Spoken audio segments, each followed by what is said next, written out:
Welcome everyone to our first meetup of the year of 2022. I'm Annika Kais, the co-organizer and curator of the Speculative Futures Berlin meetup. First, some admin, you might have seen it already. The session is recorded today so that the people that cannot make it today can watch it at a later stage. It's my absolute favorite part of the meetup to see where everyone is tuning in from and to see how global and international we are. So I don't know if this is your morning or your evening, but welcome. So let's look at the agenda for today. I'm going to tell you a little bit about our chapter, Speculative Futures Berlin, and then we will have an introduction to participatory futures. Afterwards, we're going to get to know our futures game, and then in the end, we're going to have a Q&A. So Speculative Futures Berlin is a part of the International Design Futures Initiative, which is based in San Francisco. And we now in Berlin are one of the largest chapters in Europe with over 3,000 members.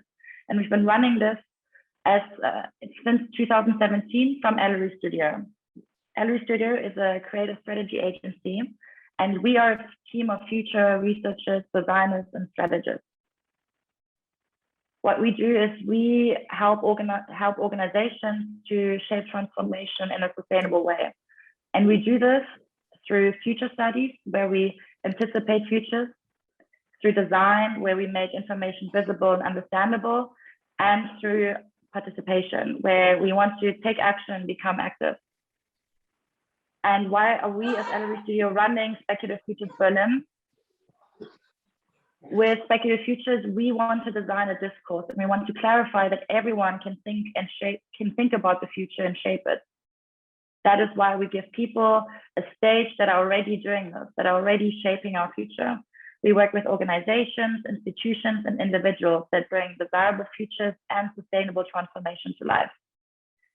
And now, as we are in the beginning of 2022, we've been doing a lot of planning to see what we can do this year. And we have various things in the pipeline. We want to include more business foresight, like what are the visions and ideas innovators are working on currently in hubs and other organizations. We are going to have another primer conference this year. That's all I can say so far. We're also currently talking to the applicants of our open call that we did at the end of last year. And again, thank you so much for the people that submitted. It's really incredible to see the interesting projects and the people that we have in this community. We also want to focus on creativity, on ways to trigger our imagination, to push boundaries in a playful way. And while this digital space has made it possible for us to have Abril and John and the Global Swarm team here today, for example, we also want to try and include offline or hybrid formats again to bring a geographical focus back to Berlin as well. And if you're curious about this and about what we want to do this year, then you can stay in touch with us over our social channels. Yeah, and this brings me to today's topic already. The future is ever-changing and can develop in one way or another. We're not here to predict it. So we ask us the question, which futures are possible, which can be expected, which are desirable. But the bigger question is, the question we need to ask ourselves is, desirable for who? Like, who has a part in this discourse? Who has a voice? We need inclusiveness and future thinking. And that is why we chose today's topic. Because futures are a privilege only a few people can afford to think about. And everyone should be able to own this privilege. That is why we need inclusiveness and future thinking. And that is how we chose today's topic, which is exploring participatory futures.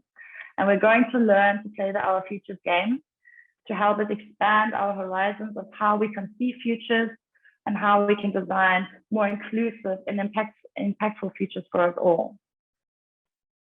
Today's speakers and facilitators are Abril Chimal and Dr. Sweeney. Abril is the chief pollinator for the Participatory Futures Global Swarm. She's been a speaker, facilitator, and collaborator with various development programs for the UN. She's also a professor of futures thinking and creative economies at Central and Mexico City. And John is an award-winning futurist, designer, and author. He consults widely all over the world. He's given keynotes, seminars, courses. He's led, organized, and facilitated strategic planning and foresight projects for a range of clients, including the numerous UN agencies. And he is currently a senior researcher at Westminster International University in Uzbekistan. That is it from my side for now. I'm going to hand over to Abril. Thank you, Anika, and thank you, Sebastian and Ellery Studio, for this invitation. And we are going to start sharing the screen. And well, as already Anika mentioned, we are the Participatory Futures Global Swarm, and we are very pleased to be here with all of you. And well, for the introduction, we want to make sure that our name stands out from all of this. So if we can go to the next slide, please, Jen. The original group for the Global Swarm, it's we are geographically structured that from different parts of the world. We are a diverse collective from practitioners, as you can see, very diverse. And also today we are joined by different members of our community as facilitators, and we are from all around the world. We have people from Chile, from Egypt, from US, from UK, Mexico, and that we are located in different parts of the world as well. So we are very pleased to inform this and to see that the Participatory Futures Global Swarm is definitely global. And if we can go to the next slide, please. So what we want to begin right now in this session is that our imagination is embedded on and limited to our own culture, and we will have to unleash a broad spectrum of imaginations and from the rich diversity of human cultures and multiple ways of imagining alternatives to conventional orthodox ways of being and doing. And this is what we are trying to push forward in the Global Swarm, different ways of thinking about the future and different ways of approaching the future. And can we go to the next slide, please? So thinking and talking about the future has become an essential skill for our truly post-normal times. So the past almost 3 years or 2.5 years has been very hectic and driving into chaos. Nothing stays and nothing is normal as we used to know it. And if we can change to the next slide, please. And we have noticing things around the world that we are shifting from individuals. So to become the experts or future literates or just experts in general, to a more collective, and the next slide please, to a collective. So that means that a lot of communities have emerging new ways of sharing, new ways of raising voices, and different ways to create spaces for diverse worldviews. And this has helped us to push forward this kind of future thinking and also the diversity in to think about the future. Can we change the slide, please? But also we have been noticing for more future literates or experts or just people that like to think about the future, we are not used to be this uncertain for this long. And that's what we are being passing these past few years. And the next slide, please. And to think about the future or to talk about futures and foresight has become the next a buzzword in general. We can see it in Twitter, on any social media, that anyone is talking about the future and the importance of thinking about the future. But how would we develop these engagements? How do we really foster spaces to really think about the future and to hear a lot of voices? And I think that this is a perfect space to do it. And now from here, I'll pass it to John. Thanks so much, Abril. I think one of the big questions that we wanted to tackle as a collective, and really what brought us together, was the feeling that organizations have when they think about participation. And so I think ultimately that you're trying to find the right kinds of language and the right kinds of metaphor to describe, what do lots of institutions and organizations, think about? What do they feel with regards to stakeholder participation? It's something like this. So the real question becomes, how do they dive in? They don't really know. They don't really have a sense of, what is a relevant or a meaningful or a really impactful sort of point of entry. So what we were really set out and really charged with trying to find out was what would happen if organizations embraced participation rather than feeling paralyzed by it, rather than feeling scared around it, or rather than seeing participation as just a bit of a box that has to be ticked. And we'll talk more about some of what we discovered in our collective research and how we ended up actually creating a game. So from our perspective, we thought it was really important to reveal the values and concepts of change that make the future, of course, a useful space for communities to transform themselves. And this, of course, is going back to this idea around enhancing agency, really trying to distill hope, of course, at a time when now more than ever, it seems as if the future is slipping away, or that we're mourning futures that simply will never come to pass, or simply don't feel as if they have the possibility to become.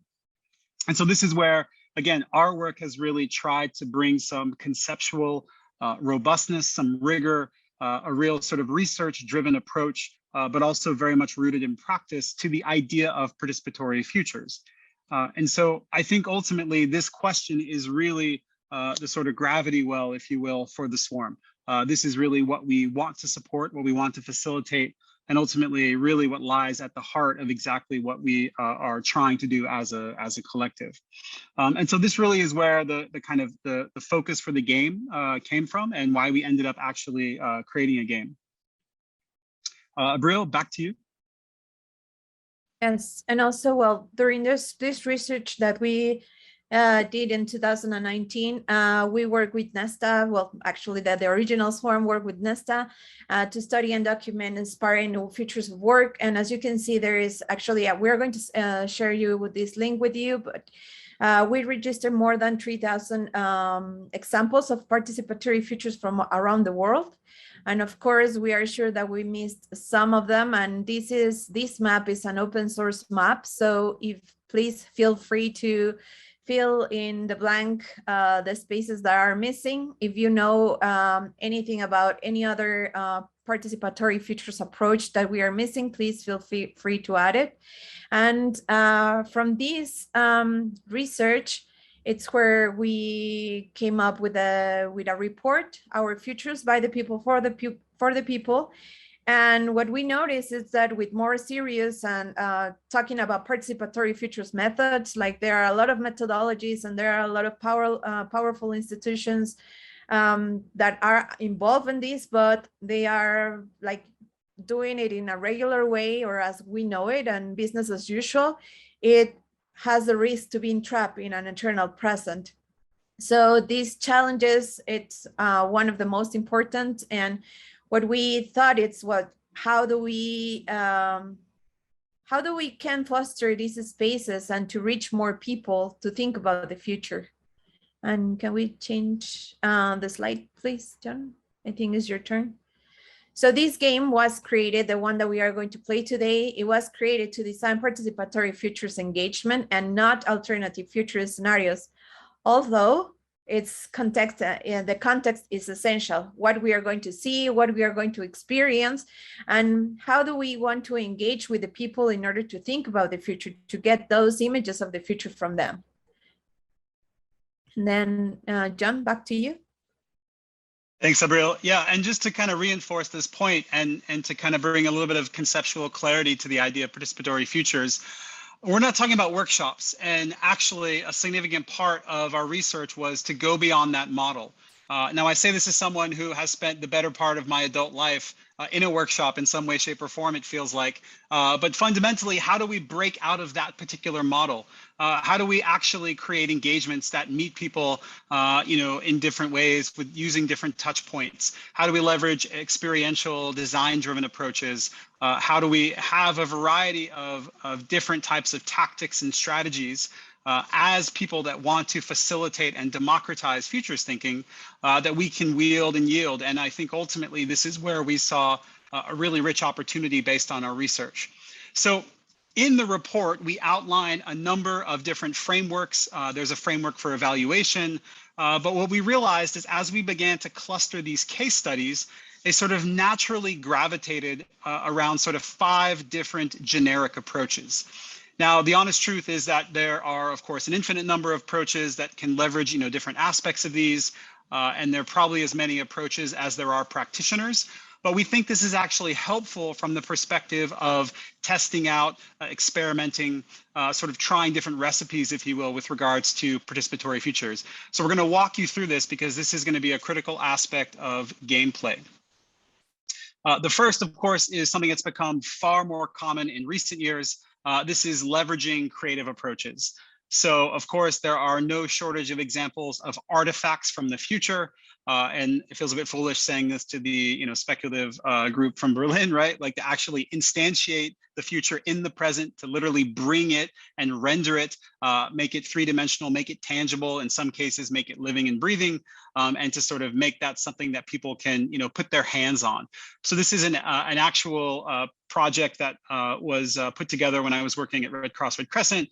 As you can see, Scott Smith with Changeist was engaged to produce some artifacts, as well as the folks at Superflux and others participated. And the idea was to curate a series of objects that could help to stimulate thinking, of course, for the world's largest humanitarian organization, and fundamentally try to create a different conversation relative to its strategy development process. Another example would be what Mexico City did with its constitution. Abril, do you want to talk about this one? Yes, in 2016, the Laboratorio para la Ciudad in Mexico City created a space, online and offline space for citizens in Mexico City to build the Mexican Constitution. And this was very important because they have a lot of partners like the MIT and change.org in order to hear different voices and also to invite different people to participate in writing the Constitution. And this came into to be run by the governor at the time in 2018. So this is something that is still on until today, and it was very important because of the participation of the people and the inclusion that it brings this project in order to create a constitution for Mexico City. And for the part of play, there is also, as we were talking at the beginning about the context and how a game can release that weight of the word to think about the future. And this is a game called CAC that was created in a course of participatory futures in Mexico City in Centro. And this was to think about the future of water. And the important thing about this is that the context also, it's important because this game was created using as inspiration the serpents and ladders, but the version of Mexico, and also the name, it's a Mayan word that it's called fire, that it's the meaning it's fire. And what it's how this game invited people to participate around to think about the future of water. And not only to think about the future, but also to think about potential solutions or short actions that can be delivered in the present in order to reach the future that the people in a specific community or in a specific neighborhood wants to reach. And also, well, just to mention that this game was created using a combination from the Participatory Futures Global Swarm, our futures game, and another participatory futures game that it's called Tenqua. And the next slide, John, I think it's your turn. Yeah, we totally missed this one. So immerse is, of course, whether we're talking about virtual or in-person environments to actually live and breathe the future. This is where we see a lot of live action role play. Is actually a project we ran out in Hawaii about 10 years ago, where we used mobile augmented reality and we used street art to be able to create artifacts from the future that you actually could connect with VR. And then that culminated in an experiential futures sort of like mini theatrical type of production. So you kind of went around the city connecting all these different futures through the street art, and then that actually realized itself in a little bit of like a mini theater production. And it was this project around technology, so it was all around how does future technology sort of shape choices, and again, people were using it throughout the city, and again, really try to give that immersive experience, but of course using the physical environment, and then of course also using the virtual world as well. So all of these really come together in different ways. And as you might imagine, of course, there are a whole lot of hybrid approaches. And so, of course, hybrid approaches are really all in some ways about bringing that sort of combination together, and really kind of serves as a sixth approach. So you do have the opportunity to play with this as well when you're thinking about approaches you want to integrate. And so one quick example, also when I was at Red Cross Red Crescent, we ran a game about the future that was played on WhatsApp. We were really fortunate. We had over 4,000 players in 120 countries. It was all about the future of humanitarian aid and what the organization could be like. And it was a really amazing way for them to get outreach that they wouldn't have otherwise been able to do. So this was very much, looking to get people to create stories about the future. So it had create elements, it had play elements. There were immersive elements as well, sort of integrated. And so it was really, again, a bit of a combination. And that's where we think lots of really cool ideas are coming from, is at the intersection of those different approaches. So I think we should stop talking about playing and try to start playing. I'm going to share my screen quickly so you can have a look at the board and see what you're getting into. The topic for today's session is the futures of futures thinking. So you are in the year 2070. You are tasked with actually creating a participatory futures engagement. So you need to find a way to get people to think about the future of a particular challenge. And again, you'll find cards off to the right-hand side. You'll find the challenges, and some of the other cards are there for you as well. You'll have a facilitator to help explain this again. But basically, the game works using a simple sort of combination approach. So what is the challenge? What technology are we going to use to help people connect? Who are we going to partner with? And what is the participatory futures approach that we're going to use? In the year 2070, as you notice, the in is left blank. So you get to add the in, and that's something you'll decide when you're at the tables. And you're asking people to think about the future of futures thinking. Again, you're not designing a scenario, you're designing an engagement. So how are you going to engage people using that technology in line with that partner to specifically look at the future of that challenge and the future of futures? So you have a tall order, you have to pick your approach as well. And again, the facilitators will guide you through that. Abril, do you want to add anything before we go to the breakouts? No, just have fun and just go with your imagination, and that's it. All right. So I'm going to send all of you to your breakout rooms. So see you in a moment. Wow. I am in a country that has the KGB, so not surprised.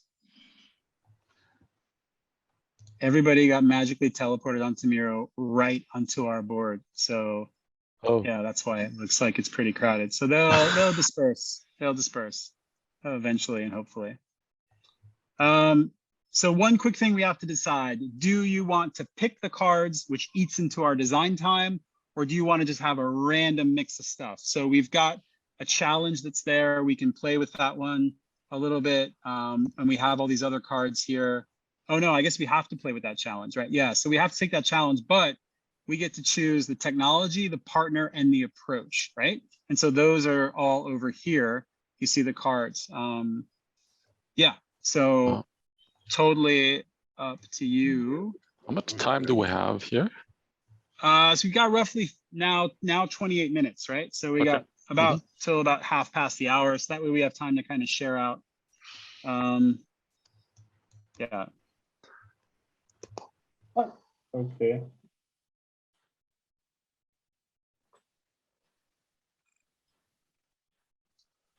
Yeah, so what do we think? Ah. Option one, random, or do you want what's in the box, or trade behind the curtain, or and select the cards? What do you guys think? I'm happy with random. Random. Okay, I'm gonna do this. Oh, sorry, that was one person. Yeah, other thoughts? Random. I'd like to have a look at the cards, at the options first. I mean, Yeah, fair enough, fair enough. So if you're following me, just to the right side of the board, you'll see the tech deck, which we've shortened down, and you'll see the partner deck also shortened down, and then you'll see the 5 approaches. Of course, hybrid is also an option as well. We can pick multiple, depending upon what the design is. But again, the idea is we're designing something for the year 2070. And the idea is it's about the futures of futures, but the sort of futures of that issue. And then we want to use this technology, and we have to partner with this specific group, and we're going to use an approach, right? Either play, immerse, sense, deliberate, or create, or sort of one or the other.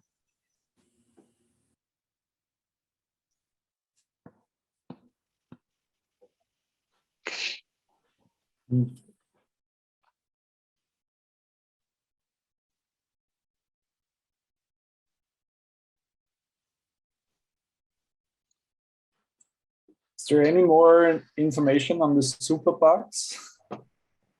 Or is it just, of course, it's for game's sake, but still, I wouldn't know how to decide on the technology, to be honest. Yeah, so on the tech side, there is a blank card too, right? So the other option is just to kind of, think about the challenge, think about a tech that might be useful. Think also we could pull in a blank card for the partners as well. But just to clarify, so we've got here on our board anti-microbial resistance. And so we want people to think about sort of futures of that. And that's like a big part of what we want them to consider. Again, in the year 2070, there's also this question of so where do we want this engagement to be based? Do we want to go Germany, EU? Belarus is lovely this time of year, if you don't mind the freezing cold. Yeah. Oh, I see a vote. Okay, so we have a vote for behavioral biometrics. We previously had a vote. We can do that as well. We can totally go the democratic route if everybody wants to slap on votes for cards, right? Certainly, if anyone has any strong feelings, feel free to go for it. There was also a random proposal as well, as I recall. So how's everybody feeling? Random can be quite difficult because I got to be honest with you. If you get Reddit trolls, we are not. It's going to be intense. So where do you see the vote? I'm sorry. It's not there actually. I saw someone that just popped out like a gold star, which is always a good strategy. So I can drop one here. Yeah, we can just drop a gold star. So we can try that. So let me duplicate some gold stars over here. I'll activate my gold star duplicator. There we go. That's my gold star increaser, not the duplicator.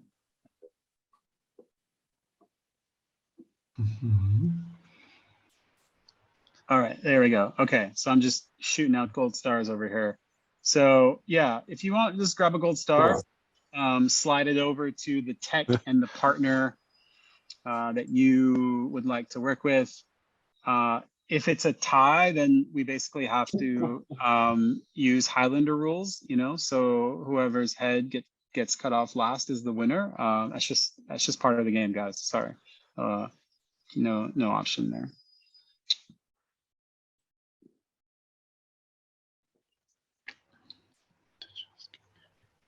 I'm admitting people to the main session, but I don't know if there's anyone there to say hi to them. Sebastian, do you know, is there anyone in the main room still? Yeah, we're sending a co-host there. I'm just okay. as well. Thank you. Cool. All right, so digital twins is steadily in the lead. I think one more vote and digital twins will win the day. Anyone have any? Oh, okay, there we go. Any strong objections to digital twins? No. All right, I'm going to slide that over here. So digital twins it is. Now back to partners. Well, if this isn't the story of our world, I don't know what is. It's a horse race between indigenous communities and tech billionaires. Indigenous communities pulls forward. Any others? No. Going once, going twice. All right. Now, actually, because we've selected indigenous communities, the where becomes super, super relevant, right? So, you know, we need to, of course, select a 2070 in, right? So context.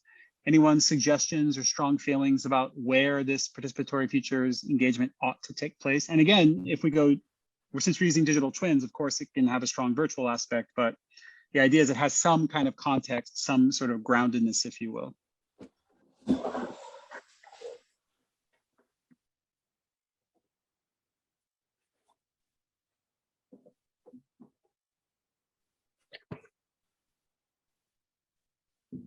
I'm from Montreal, Canada, so I think it might be relevant to Canada, just an option.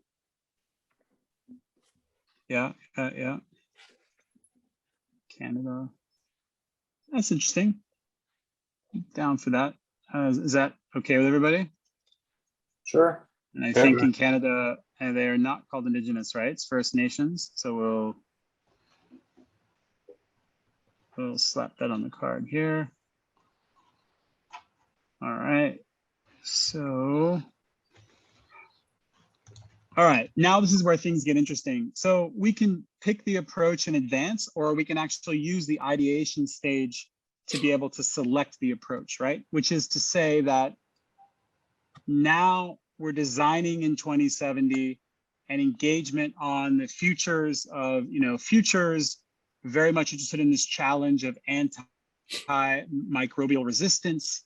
We are using the technology of digital twins, and we are partnering with Canadian Indigenous communities, First Nations peoples. So basically, yeah, what would be the approach, right? And then that's where we kind of then, you know, have a sense of what would this engagement look like, right? How might we choose to engage people? And again, we're partnering with Indigenous communities, First Nations, not necessarily they're the target audience, if you will, right? And that's part of it, is kind of defining audience. Yeah.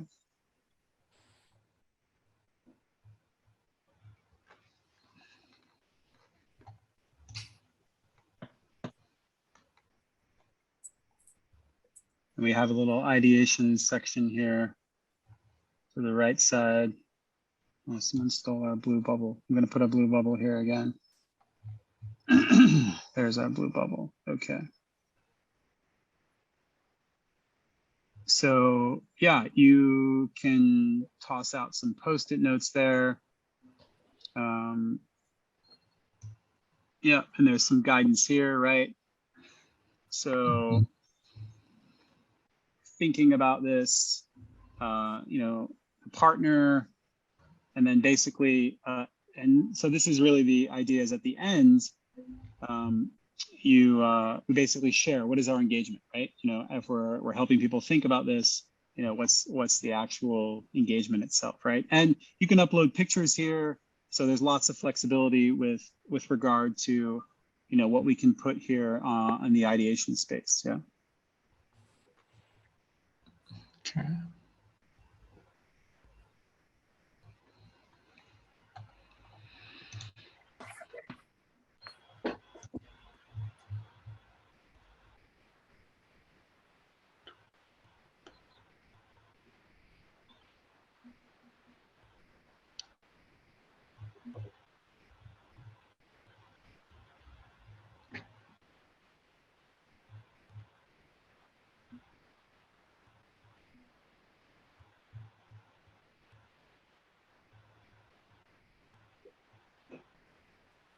So yeah, feel free to grab a Post-it note, put some stuff up here.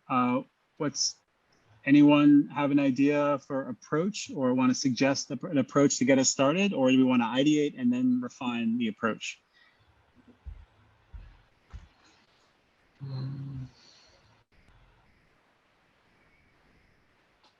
So just to refine again, play is like games and simulations, right? Play-based. Immersion is that sort of live action role play or virtual environment like AR, VR.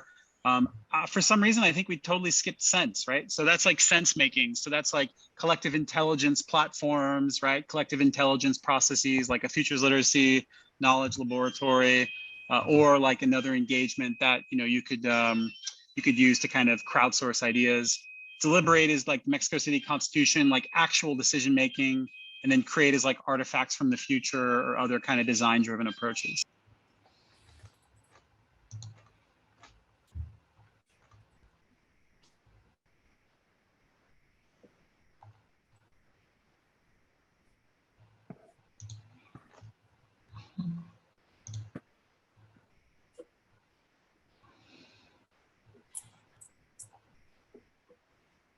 Anybody strong feelings on an approach?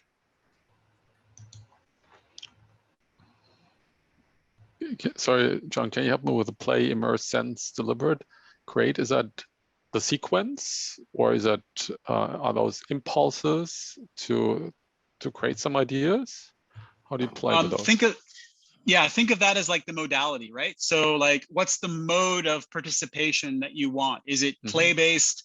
Is it immersion based? Is it like sense making based? Is it deliberation? So it's like decision making based, okay.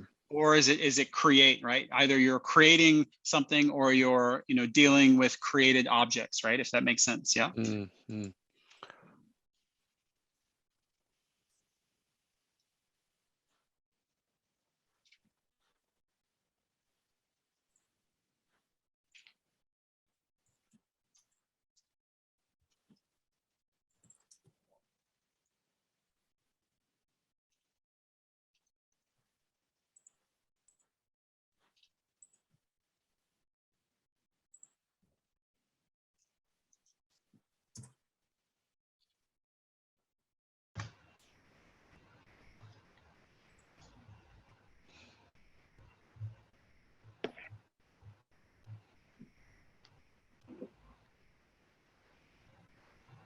Any takers? Any strong suggestions?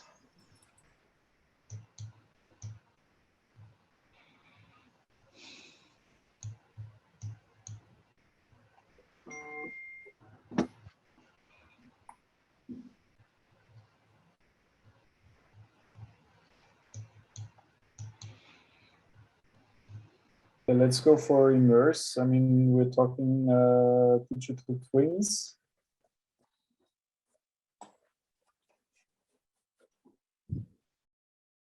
Yeah, that totally jives, right? So like, immersive sort of virtual environment, right?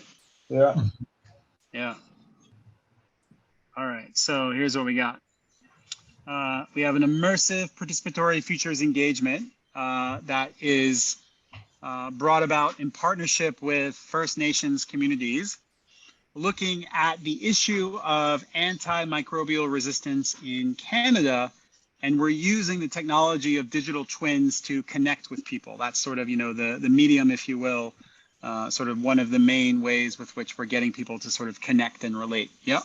So what does that look like?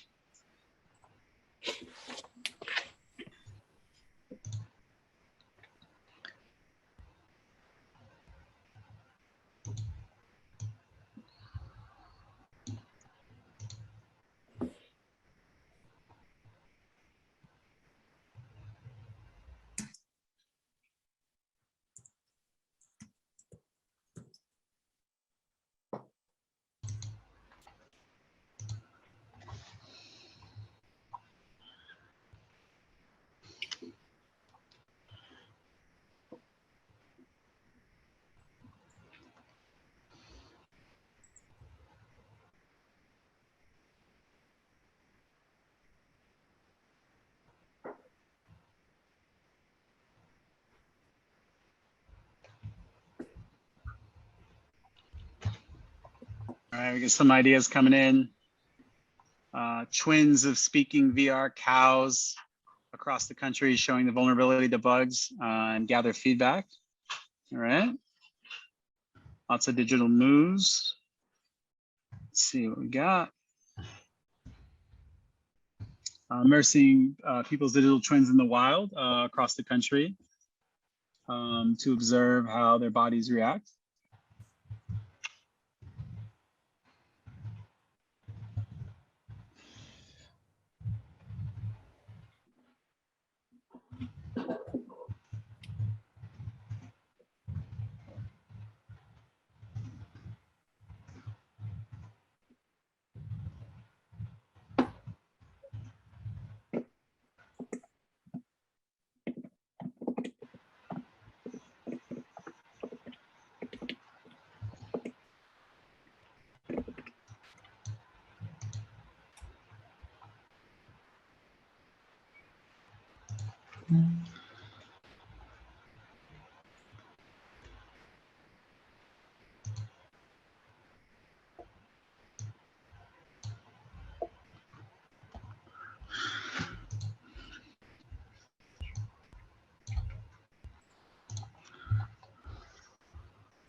Get some other ideas coming in, observing hundreds of years of shamanistic traditional healing practice within a contracted time.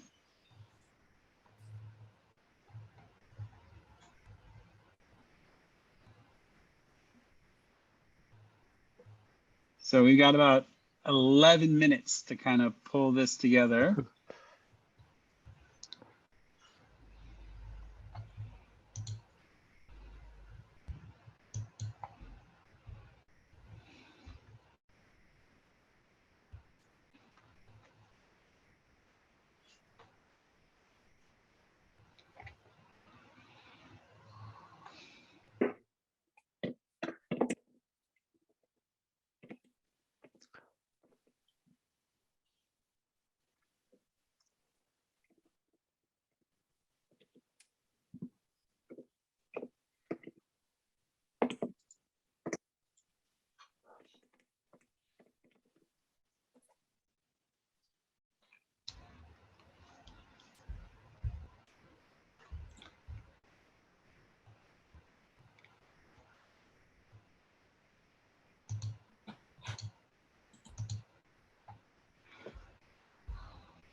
Right, so we also have virtual assembly of animal digital twins being interviewed by humans about their experience with bugs.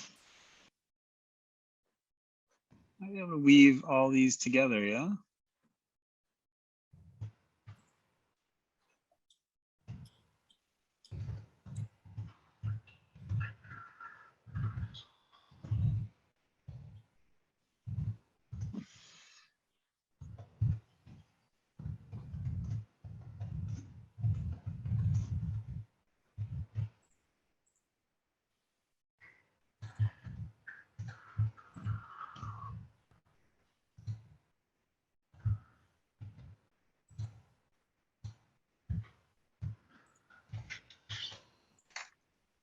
Other thoughts, other, again, ideas for an engagement, and then we'll see if we can kind of weave it all together. Hopefully everyone's had a chance to contribute.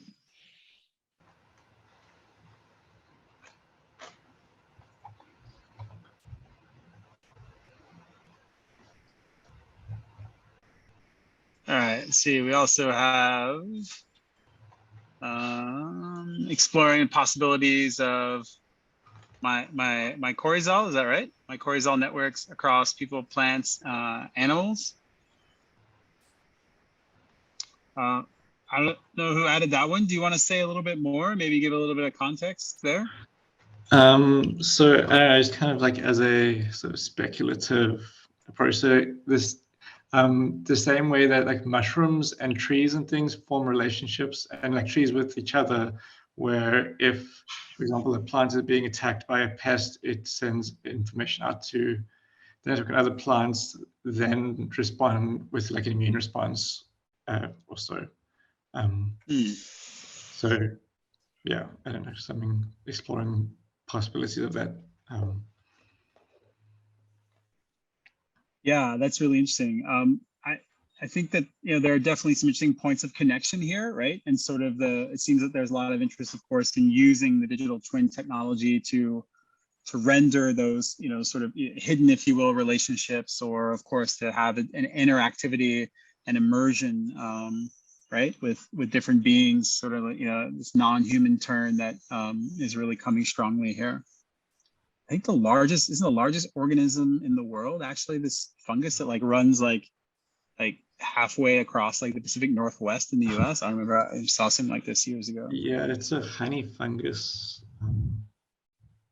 kind of mushroom. And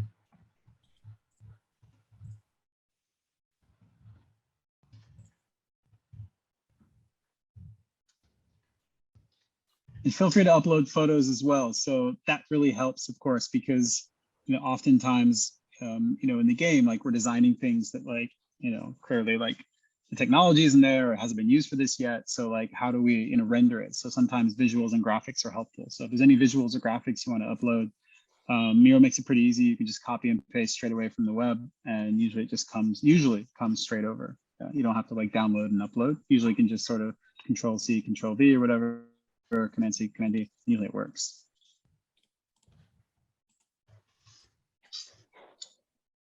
All right, is there a way of bringing these ideas together? Does anybody want to have a stab at it?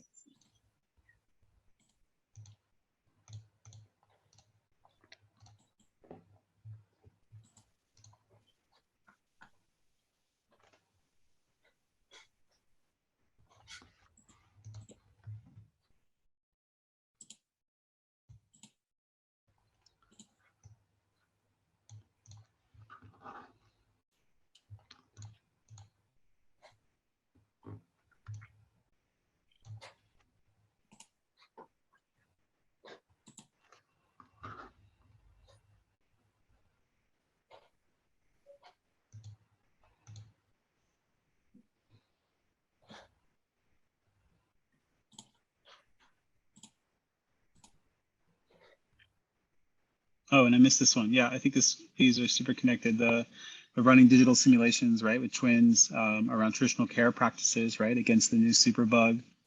So it sounds like there's a bit of this, like a gravity around, you know, maybe there's this sort of journey, this kind of odyssey that you could go on, and you could encounter different beings, right? And the idea is that you're actually on this sort of like temporal kind of exploration of health and well-being, right, from this, you know, native First Nation perspective, and you're engaging with that through all these digital twins. And so maybe in one encounter you have this virtual assembly of the animals, maybe in another you've got this you know, my Coryzal sort of, you know, experience, right? And so I could see like all of it kind of like weaving itself together, yeah?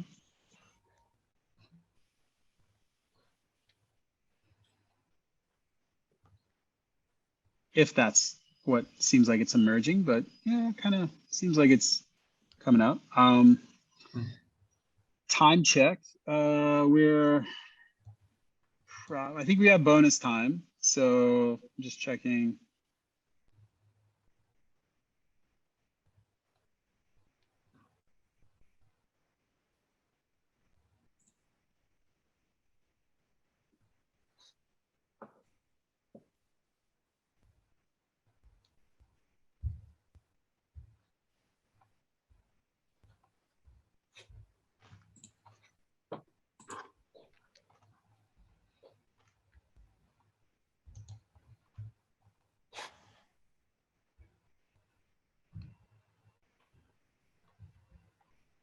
I think we'll probably go until maybe another 5 or 7 more minutes, maybe possibly 10. We'll see. I'm getting the message from other groups that, yeah, more time is needed. So.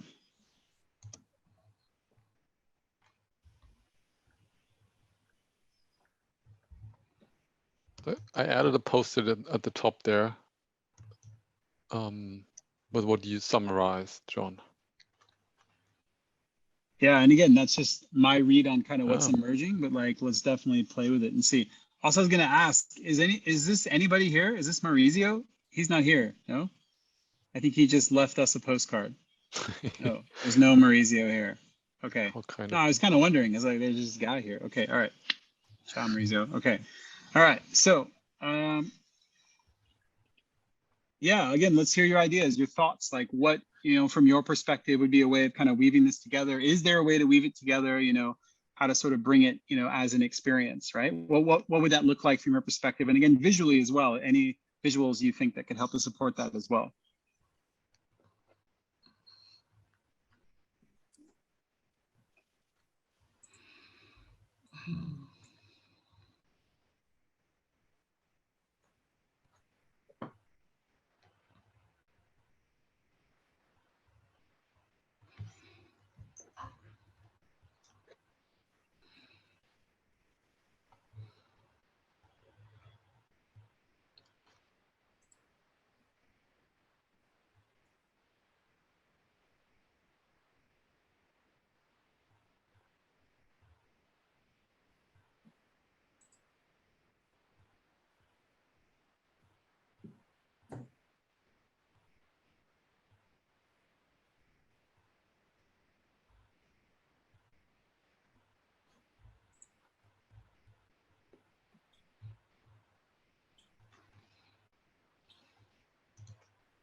All right, we just lost somebody, but they said goodbye. That was nice.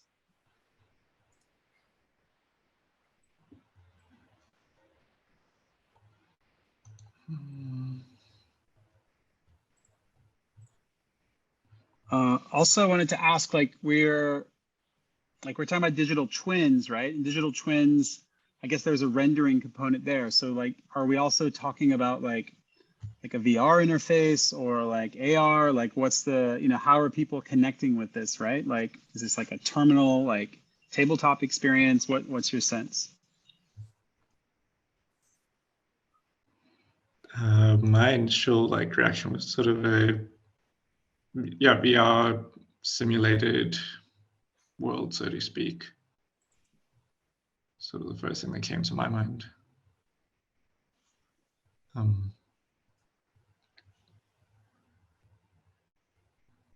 Yeah. That makes a lot of sense. Trying to find some pictures of like VR digital twins. Let's see.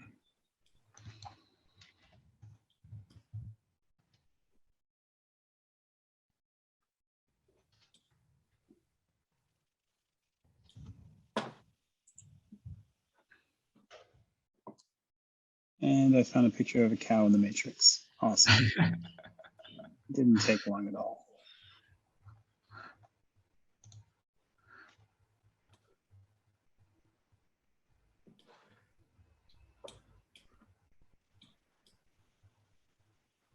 Whoa, digital twin stock photo. This is two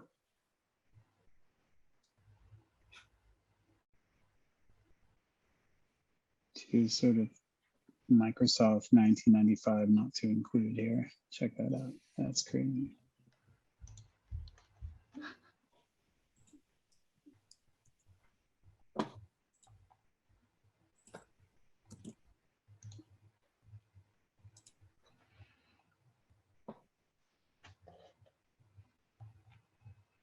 Ah, sorry about that.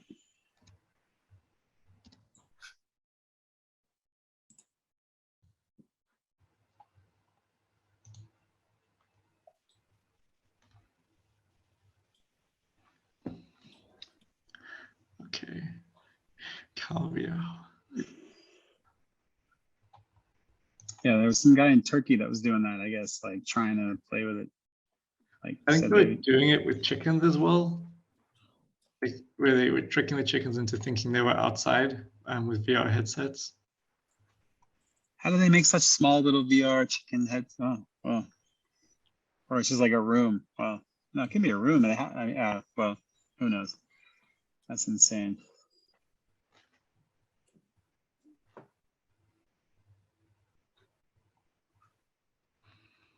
All right, so let me do a time check. See where we are. I think we're down a few more minutes, right? So the idea is how to encapsulate this into like a bit of an elevator pitch, right? Like what's the kind of, you know, few sentences version of this?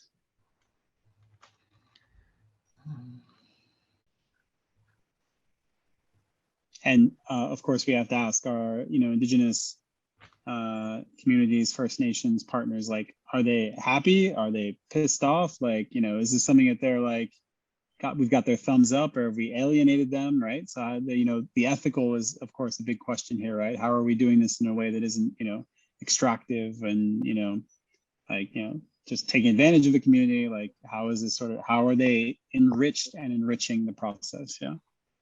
Mm-hmm.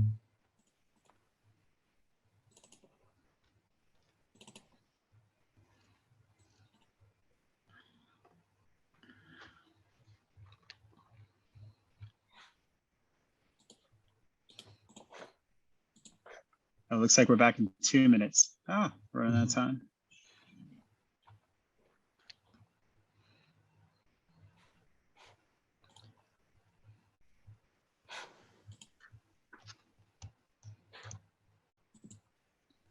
All right, so I gotta make the announcement.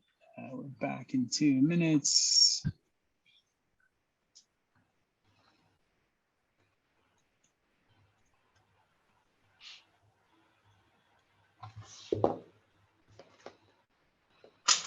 How much time do you usually have for such an exercise? I suppose more than half an hour.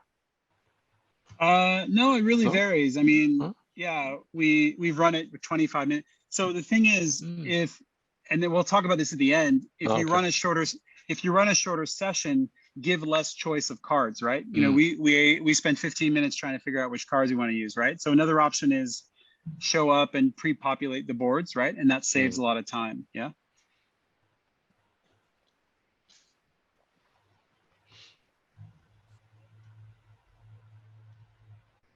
All right. So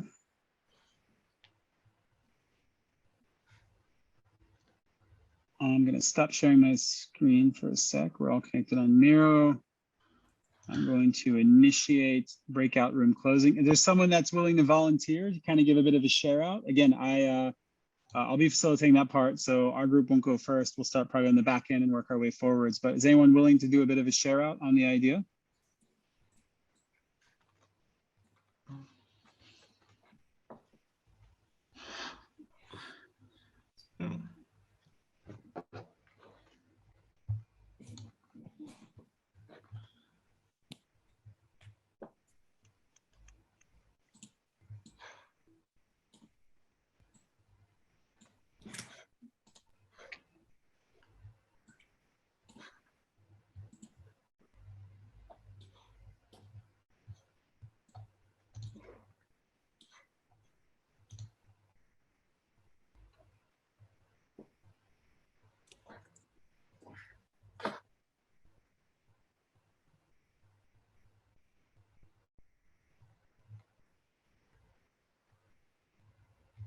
All right, we are down to 10 seconds and back in the big room. Well, I'll toss it to the group when it's time, and hopefully someone is willing. It has been everything that you dreamed it would be and more. I'm going to share my screen and we will dive into all of the awesomeness that you've created. Of course, we gave you an impossible task, right? We asked you to come up with this participatory futures engagement with super limited time, with a bunch of people that you likely didn't know. So let's just sort of dive in. So Finn, table number 8, looks like you folks were toying around with democracy disillusionment, smart tattoos. Wow, Reddit trolls, quite brave. And it looks like you chose the approach of play. So Finn, anyone from this group want to share a bit about what ideas were being cooked up? Anyone want to jump in?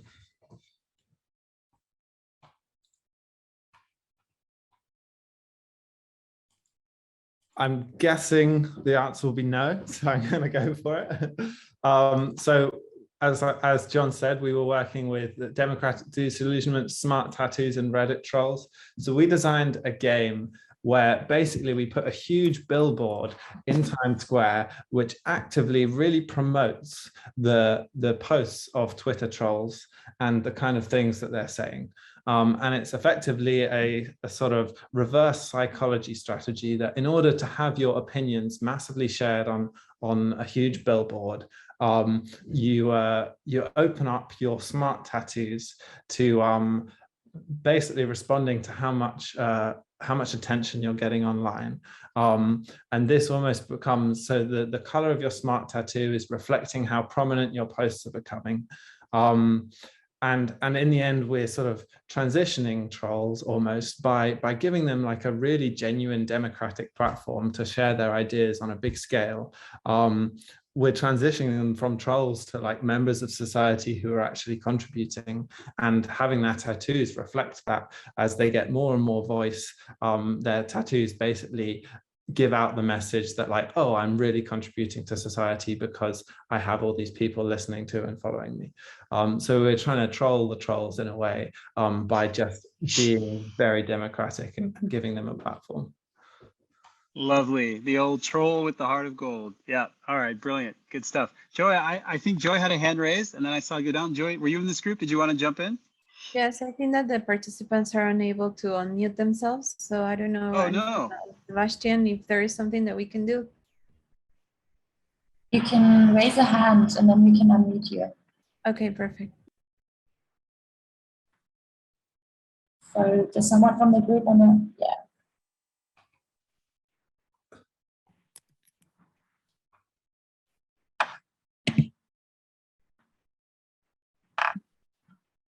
Hi guys, I'm Joy. No, actually, I just wanted to say that Finn already explained everything pretty clearly. I wanted to jump in, but then I couldn't unmute myself. So thanks, Finn. No worries. Thanks for contributing. Brilliant.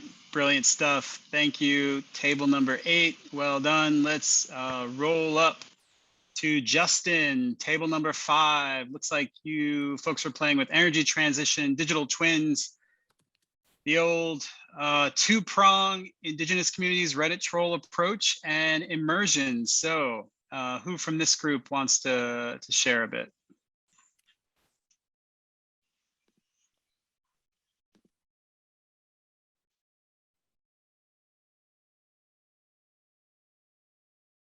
Waiting to see if a hand is raised.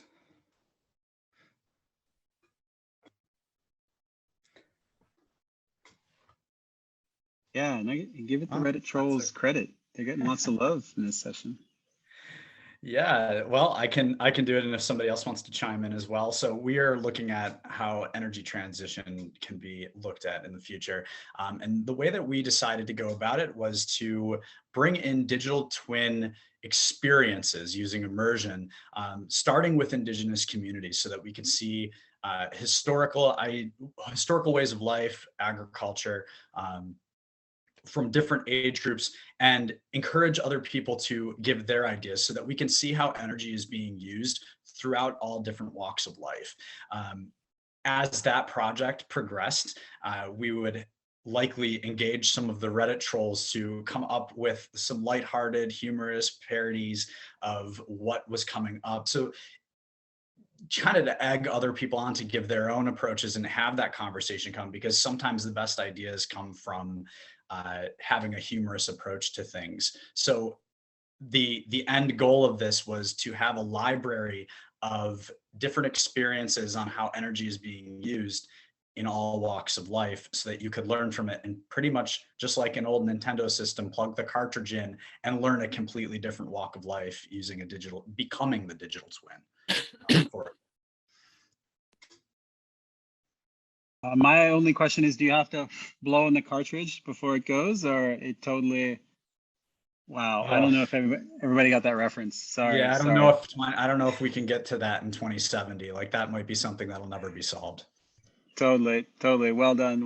Does anyone from this group wanted to come in? I know we're trying to figure out the whole raise your hand thing, and we'll get you unmuted so you can add. Oh, where am I going to go next? I'm going to Soha, group number 2. Hi. Soha, take it away. Yeah, I was hoping we would go with Reddit trolls too, because we're talking about misinformation, but we went with indigenous community. So that was quite interesting. If anybody wants to jump in as well, they can raise their hand. Unmute yourself now. It should be possible now. Okay, great. So anybody want us to jump in? Okay, so I'll just continue. If anybody wants to join, then they can. And we were using smart tattoos, and we went into several ideas. We went into the idea of hacking your personal information on tattoos, and this could be misinformation, because if you're storing certain details there, like if you're vaccinated or not, this could be one thing. And then we were talking as well about how if you have a QR code in your tattoo that flashes when you're lying, sort of a surveillance idea. And we talked as well about the idea of if you meet a person and the smart tattoo can tell you something about how what common topics do you have between each other, and like trying to build conversations around common themes. Using the indigenous communities as well, we were thinking about if these different tattoos represent different meanings, how they can help us interpret these different tattoos to avoid misinformation. I guess these were some of the ideas we shared. Does anybody else want to add anything?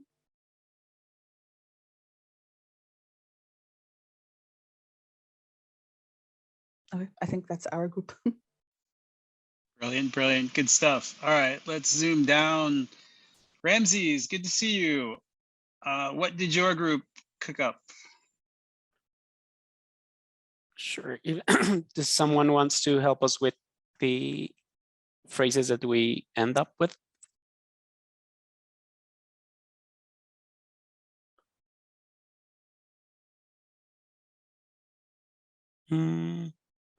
No one? Maybe you get us started, and then we'll see if somebody comes on, yeah? Sure. So we had aging populations, digital twins, and indigenous communities. We thought, where the team thought about an immersive approach where people can meet their indigenous people using their digital twin to learn about dealing with aging, sharing through word of mouth, respectful of past, present, and future. What the team was discussing was the importance for the indigenous people of this transition or transmission of wisdom by word, and how that can help us to deal with the aging. So I don't know if someone else wants to add something.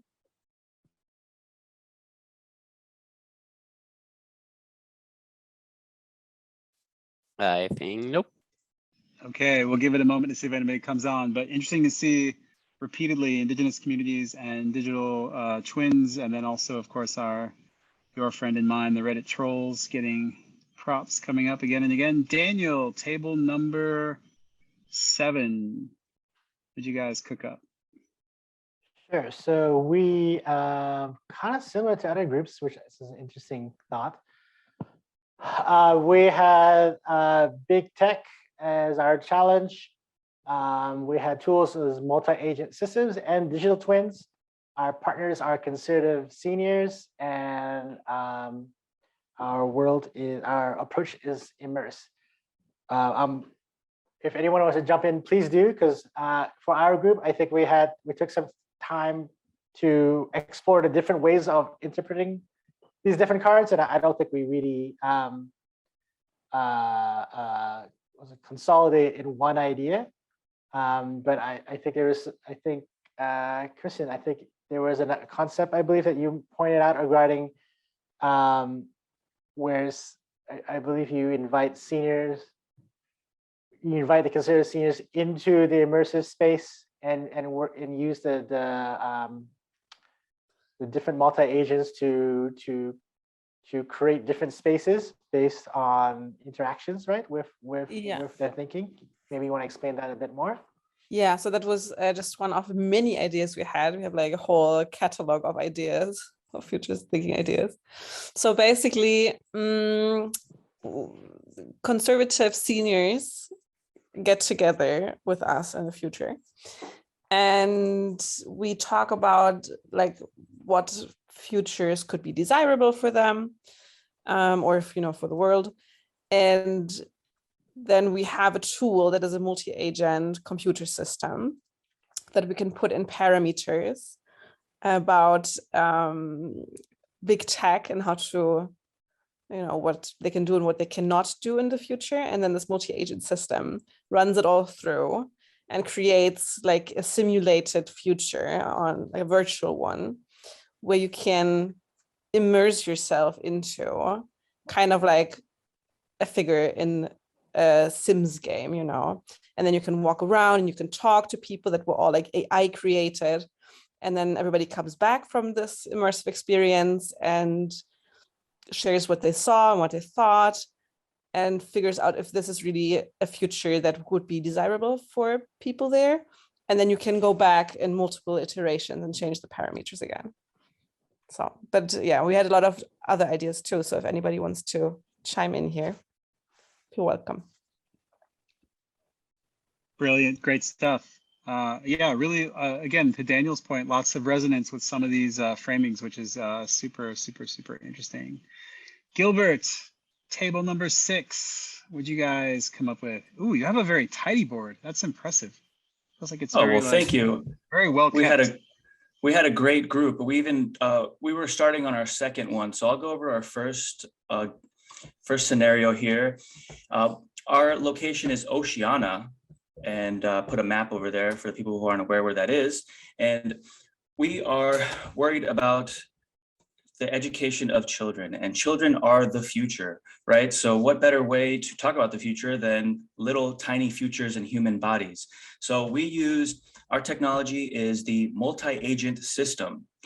Whoops, sorry about that. I got confused. Our technology is the digital twins. And we are working with conservative seniors, and our approach is immerse. So here's the mind-blowing thing. Conservative seniors in the future are us, like conservative versions of us in the future. So it's kind of like back in my day, we would just upload on Twitter and Instagram. You kids are going crazy over there. So who knows what kind of new stuff will be around.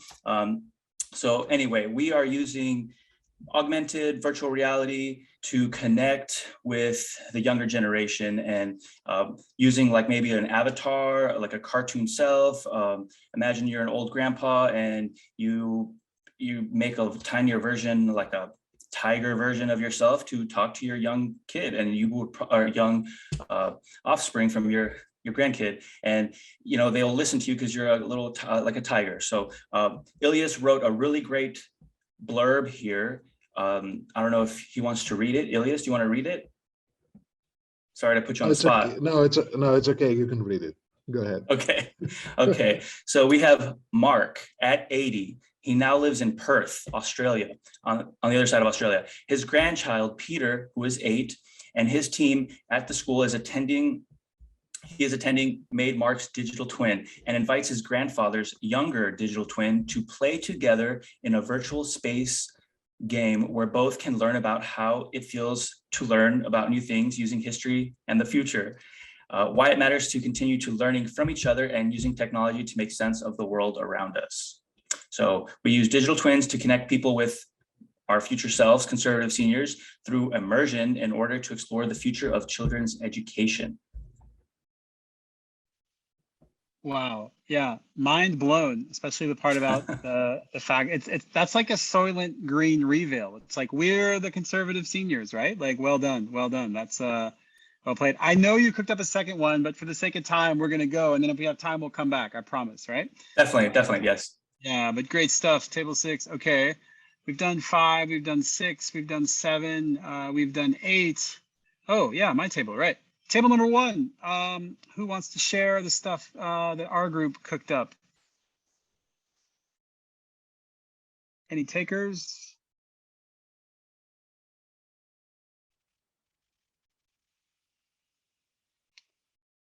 I can kick off and then somebody please come in. So we had antimicrobial resistance. Apparently we all had to use digital twins. So of course we use digital twins. Indigenous communities as well. But since we used Canada, we framed it with regard to First Nations, which is sort of the referent for Indigenous communities in Canada. And we focused on immersion. And the idea, and there were some really interesting ideas that came up, and we tried to kind of build a bridge and bring it all together about, of course, how to leverage this digital space, this hybrid space, to take people on a bit of a journey, an odyssey, where they could understand and make sense of traditional healing practices, shamanistic traditions. So to experience sort of thousands of years in a shorter period of time, that could lead to different engagements with virtual assemblies of animals. They could speak to cows, speak to other sorts of, different types of beings. There was this really cool idea around exploring possibilities of sort of mycorrhizal or fungal sort of networks, right? So how actually trees and like fungi will send messages to each other. So like, again, this full sort of journey and this experience using AR, VR, digital twins. Of course, there would need to be AI because all of this, would need to be powered by that. And so that's sort of a space where people kind of go on to learn about and think about this experience. Again, relatively accelerated, but the idea is this immersive aspect is really key to the space as well.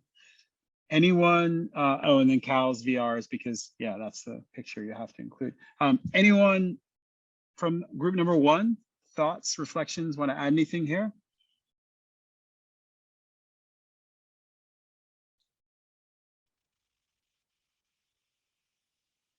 All right, group number 1. So 1, 2. Abril, are you last? Yes, Oh, we no, are Barbara.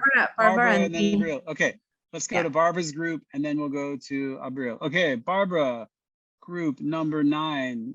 See what you guys Okay. picked up. I'm gonna make just a debrief, and please the team can jump in with some ideas. I'm gonna interpret what we talked. So our challenge was mental health emergency, and it seems that it's a trendy topic or partner indigenous communities also. We choose that one because the idea was, okay, maybe our view of mental health in a Western world at least needs a bit more about indigenous system view of life and how they see, for example, mental health, that it's different from us, and how we can make an immersive experience taking this knowledge and sharing this knowledge of indigenous communities. And we were thinking of different technologies. One was virtual reality, but also we make a kind of comparison with holotropic breathing. So we were thinking, for example, is a human's technology breathe? So also we could connect mental health challenge with indigenous knowledge by an immersive experience, taking through breathing. So we immerse people in a psychedelic experience for exploring mental health, connecting with breathing. And I didn't mention before psychedelic experience because we were thinking, for example, indigenous communities, they have a lot of knowledge, and one of them is the use of psychedelics, but also we can connect without using psychedelics. Maybe you can use it or also connect with breathing, for example, or a virtual reality that you are experiencing the effects of psychedelics without using it. So that was an idea, and please the team can jump in if I get something not very clear. Brilliant, brilliant. Anyone from table 9 want to jump in? Yeah, so there was a conversation around the indigenous cultures being used by the non-indigenous cultures, and we're talking about mental health, so therefore we're talking about healthcare, therefore we're talking about the scientific community are going to be taking elements of indigenous cultures and putting it through the lens of science. Will they understand it? Will they respect it? Will it get corrupted or bastardized or whatever? And potentially, could they distill elements of, say, psilocybin or whatever down? And could they control that experience? Like I mentioned that like a psychedelic treatment is like the ultimate experiential event you can go through, but you can't really design it externally, right? It has to be internally designed. Some like the person's experiencing it in and of themselves, and it's spontaneous, and it's to do with their worldview and their past traumas, etc. So yeah, I mean, certain conversations like that popped up a lot as well. Brilliant, brilliant. Thanks so much for sharing. And we know that it's time, and we know we're losing some folks. So thanks those that were able to come. We've got one last group, and then we'll have a chance to stick around a bit, of course, for some questions.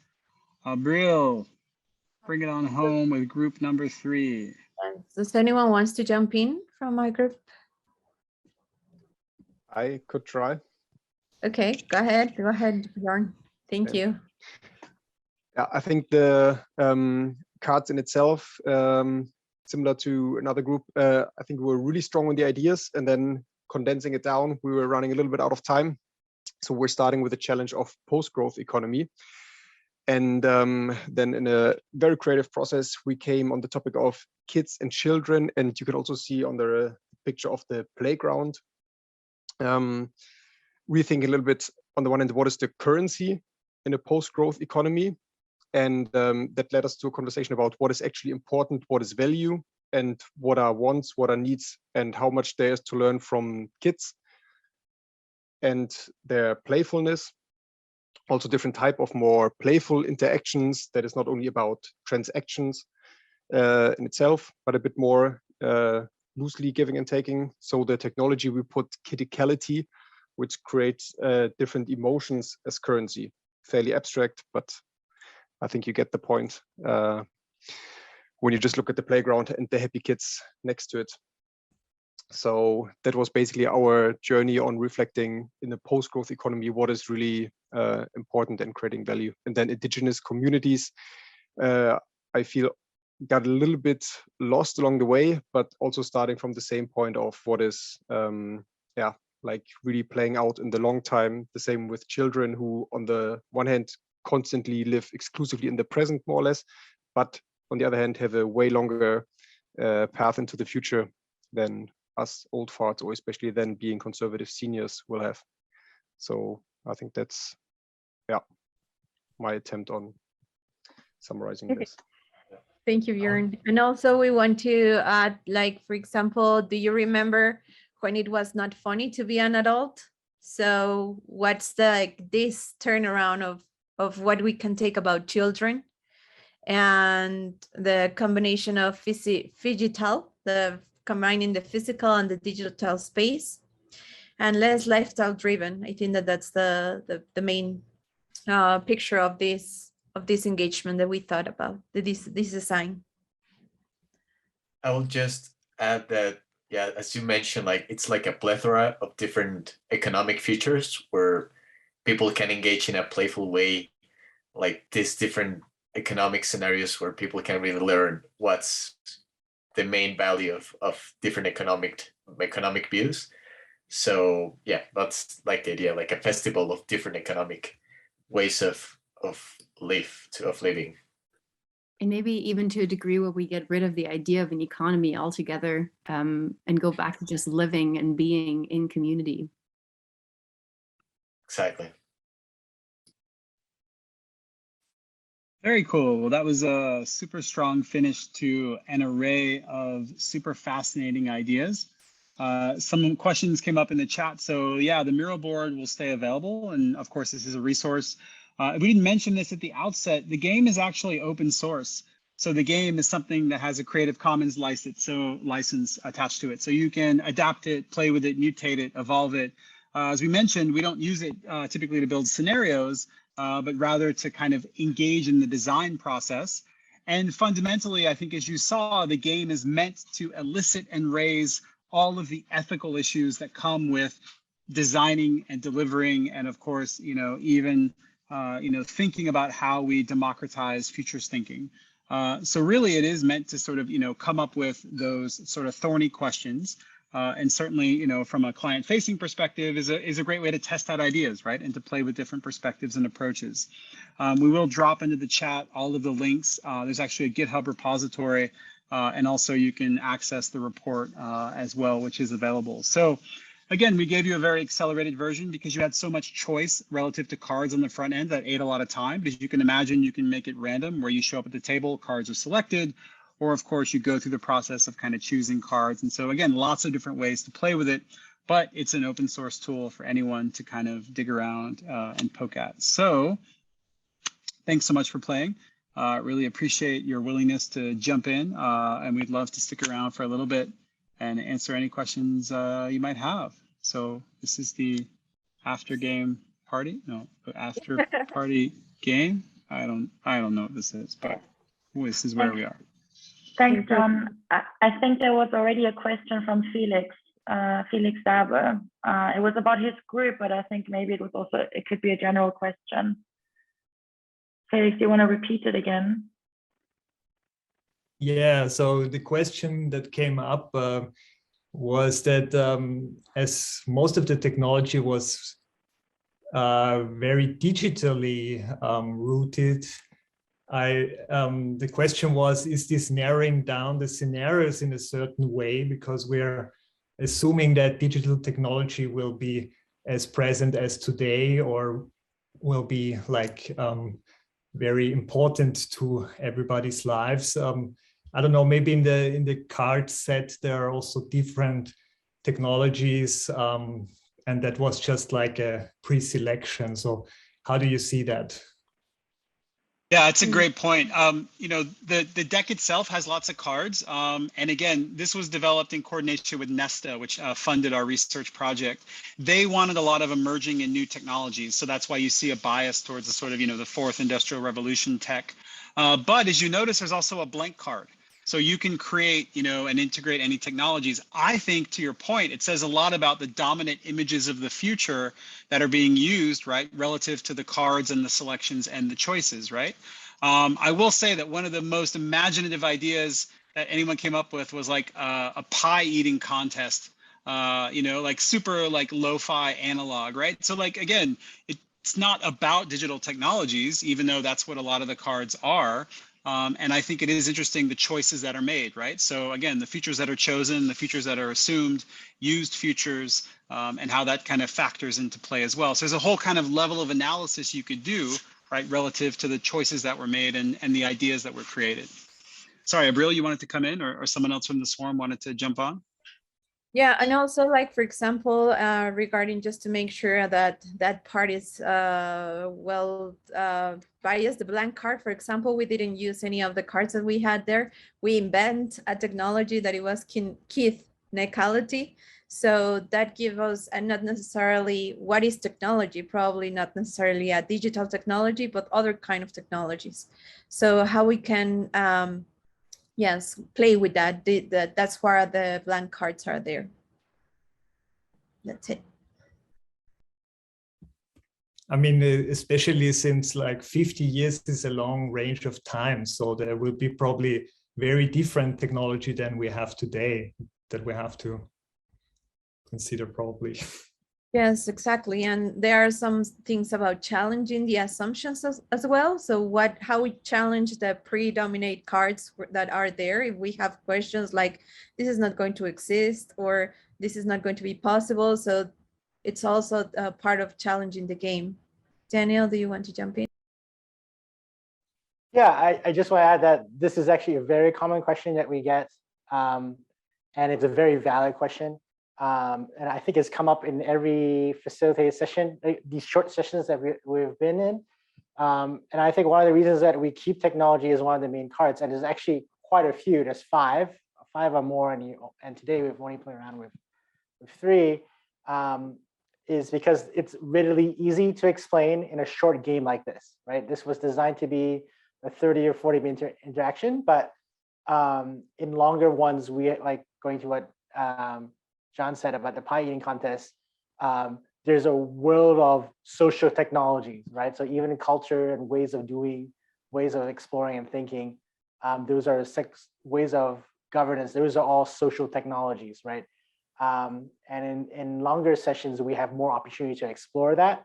But that requires a lot longer conversation because those are less precise terms and need discussions. Whereas if someone says VR, all of us in our head has an idea of VR. If I'm talking about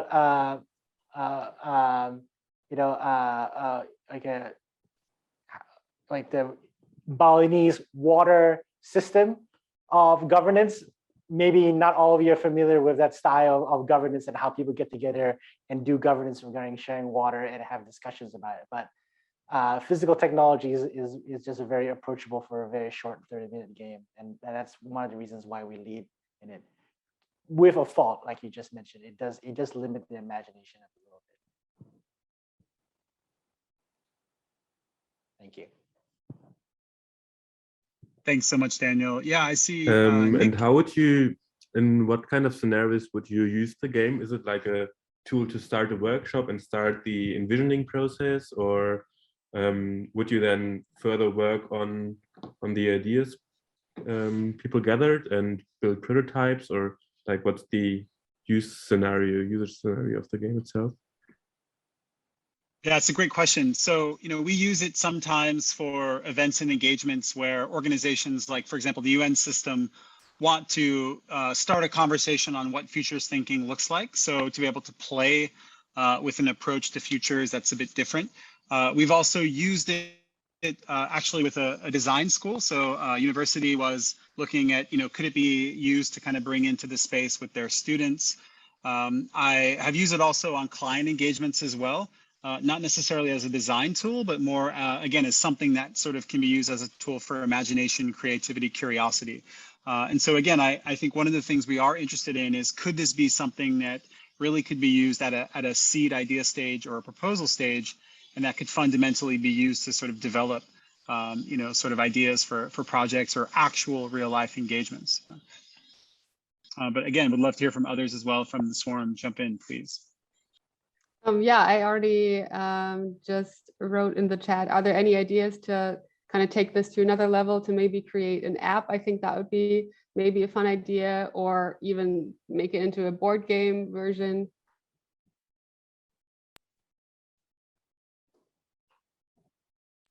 Yeah, that's a super interesting idea. I think we've talked about sort of like web platform, but what was really interesting is right as we were about to launch the game. So we launched the report at the end of 2019, and we had the game ready to go. And then, oh, hey, all of a sudden everybody's on Miro and Mural. So like we kind of just fell into this groove of doing these types of sessions. But I think like a kind of freestanding platform or something that people could, access would be super interesting and certainly make a lot of sense. So I think that's a great idea. But again, it's Creative Commons. So if you want to do that, please, by all means, right? That's another option. You can play with it, mutate it, download it, translate it. Absolutely, take it as a resource to be used and abused.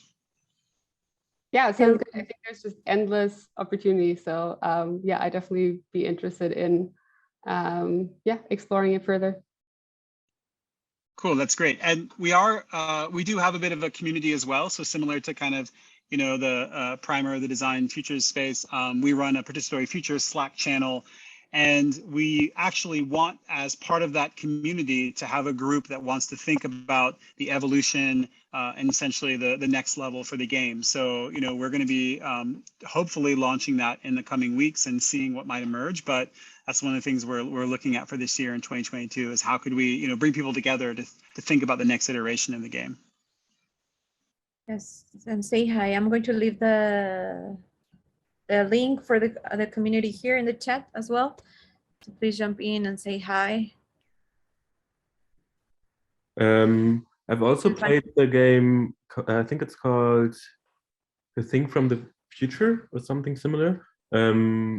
What's the difference between those two games? Because I thought it's like a similar approach. Yeah, and I think Sylvain had the same question in the chat. So the thing from the future is you create an artifact, right? you create a physical thing, right? You're meant to render it either 2-dimensionally or 3-dimensionally, right? And you have the similar actual gameplay model of combinatorial, right? So there you have a domain, you have an archetypal future, right? Stuart Candy and I went through the same futures PhD program. We know each other well. So like this draws on that same model of gameplay, right? Combinatorial gameplay.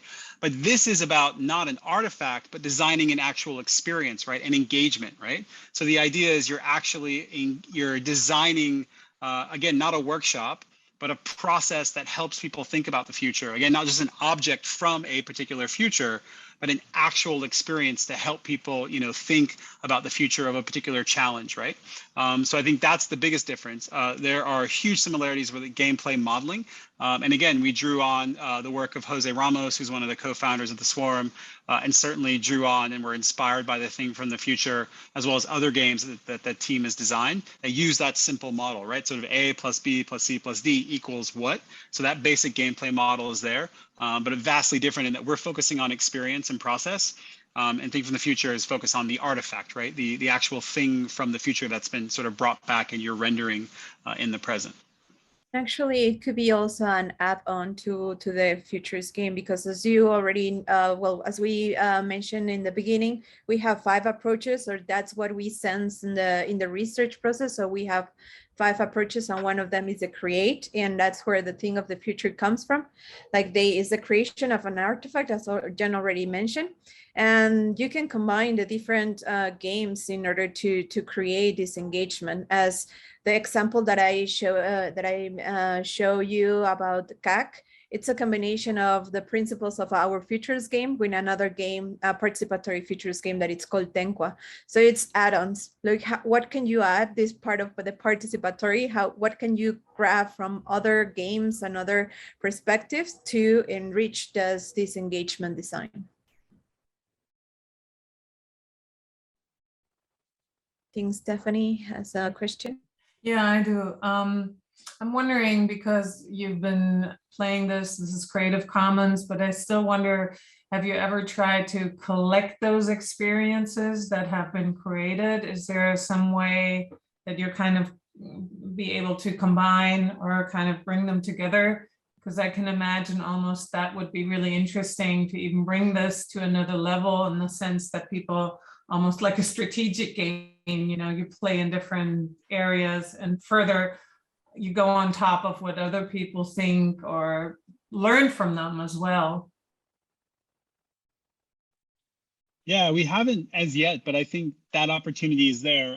One of the most interesting gaming sessions that we have run over the past 2 years was part of the UNESCO Futures Literacy Design Summit. So we had a session as part of a fellowship that I happen to be running for UNDP on Participatory Futures in their Arab States region. And so we had this gaming session, and we had the fellows come on, and then we had random people come on, and it was really interesting. And actually that experience led to some of the ideas or the proposals that the fellows were thinking about, and they did that kind of iterative modeling. I think one of the things we ought to do is, like you're saying, look back at all the games that have been played, right? What are the patterns? What are the dominant images of the future? What are the tropes, right? What are the kinds of imaginaries that are being deployed? And how does that help us think about the kinds of, futuring that was happening in, within certain, a really unique period of time, right? So that's something as well. And I think as we go forward, it is also about how, could the game be utilized for those kinds of modalities, right? And our hope is, of course, that's exactly what, you folks do. You run with it, right? And, play with it and see, how it can be taken into new and interesting and different pathways.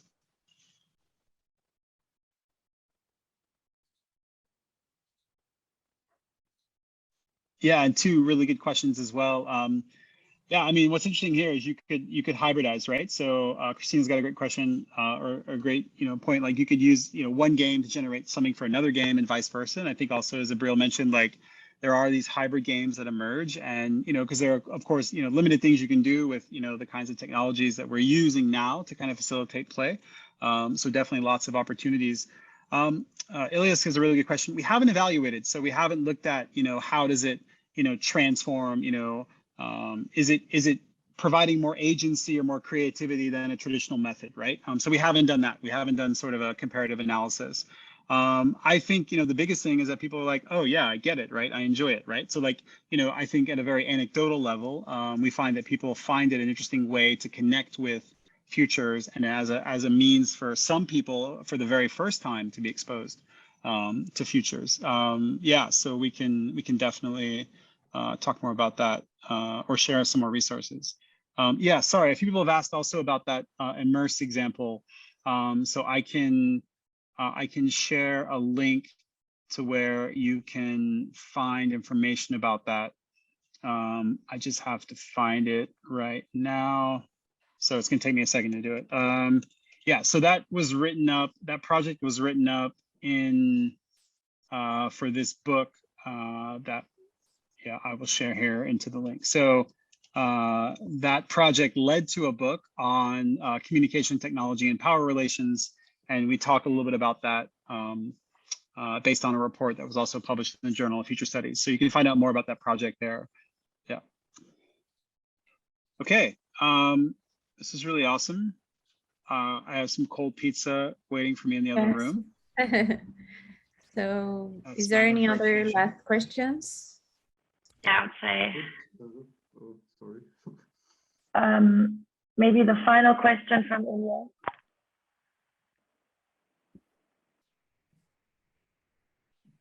Abril, do you want to go for it? You go ahead. Yeah, for the new members, how could we as new members of the community help? Please contact me, DM me in Slack or send me an email or through LinkedIn. Please contact me and I'll be in touch with you. We are looking forward to different projects and how we can leverage this and to take it to the next level. So please contact me to see what are the next steps. We have different projects for this year and also to add more people into our community. So please, if you're interested, please just DM me in Slack or LinkedIn or by email. That will be up. Abril is the best person. She is the Swarm's chief pollinator. So she's got a pretty dope title as well. So thanks so much, everyone. Loved playing with you all. Thank you, everyone. Thank you so Thank much. you, John. Thank you, Abril, for your input and for all the facilitators that also guided us in the breakout session. And to all of you guys for participating, your creativity and your input. I really hope you take something away from this. Get in contact with everyone. I want to try get all the links that were shared here in this chat and like bring them together and send an email out to everyone that participated so we don't lose any of that. Yeah. Thank you so much, guys. I hope you enjoyed it. Until next time. Bye-bye. Thank you so much. Bye.